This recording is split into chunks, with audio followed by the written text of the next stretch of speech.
appears uh, amusingly stupid to not to want something and then get depressed upon not getting it. Think of the situation. There is something that you never heartfully wanted. Had you heartfully wanted it, there is a great probability you would have obtained it. The fact is, you were pushed into it, or you just drifted into it. Knowing nothing else to do, you just drifted into it. Some unconscious type of desire pushed you towards a particular target or object. Your heart was never into it. Your consciousness, your discretion was never into it. And that's the primary reason you don't get it. Obviously, there can be other reasons also. But the primary reason, generally, is that you never put your whole energy, your entire self into it. Because that was not something that you loved from your core. The kind of energy that is needed to uplift life can arise only from a loving core. In some sense, it is only love that can never be defeated, or is very, very hard to defeat. That which you call as normal desire is so easy to defeat. You're desirous of one thing.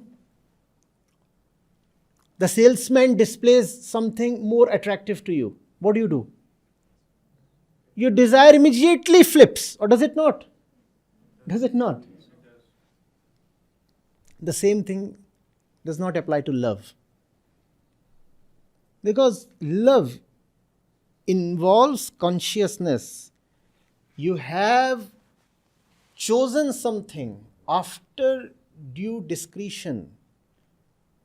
You are going for something because you know that the thing is indispensable. It's not just random whim, fad, fetish. It's a thing of the heart. I know myself. I know what I need. And I have to go after it. Now, who can stop me?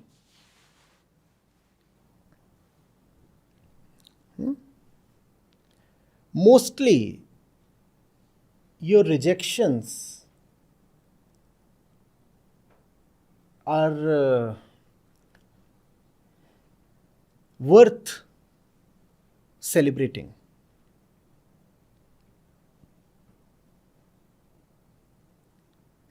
Those were needless burdens, responsibilities put upon you by authoritarian and deceptive forces.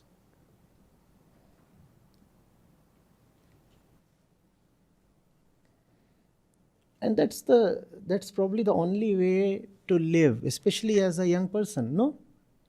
To be in love. To do something only because it deserves to be done.